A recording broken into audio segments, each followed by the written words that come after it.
Myanmar, just 15 years ago.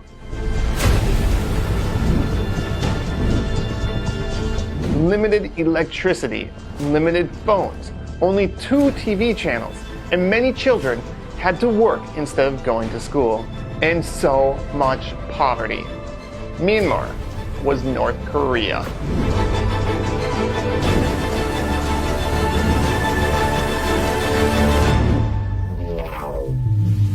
The country's leaders, military officers, lived lavish lives, selling off Myanmar's valuable resources to foreign countries. They hid from the public and built their own extravagant city far away from the Burmese people. A massive airport just for them, huge roads that were only for their cars. While the average family struggled to survive, the military leaders lived wonderful lives.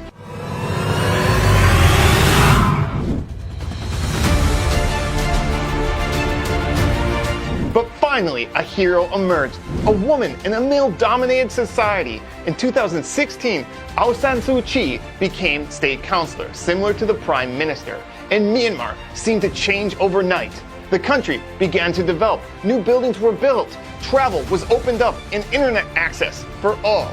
And most importantly, children started going back to school, and schools were being built in some of the most remote places in Myanmar. And Myanmar was ranked the 5th most developing country in the world.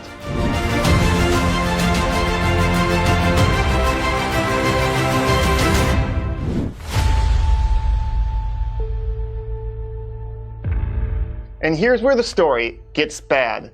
The military missed their extravagant lives, so they decided to take over the country with guns. They claimed election fraud, which makes clearly no sense because the election wasn't even close. And in 1990, when the military ran the election themselves, they still lost by huge numbers. And even at that time, they refused to respect the election.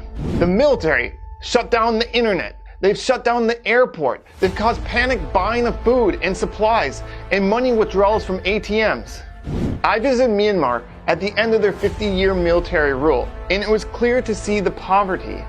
And I visited just a year ago, and it felt like 2 different worlds. I couldn't believe the development that had happened in such a short time. The first time I visited, I could not believe how many children I saw being forced to work instead of being in school. This isn't about politics. This is about human rights. This kid, just because he was born in Myanmar, he should have the same opportunities I had. He should be able to study in school instead of being forced to work, so that someday he could become a doctor just like me.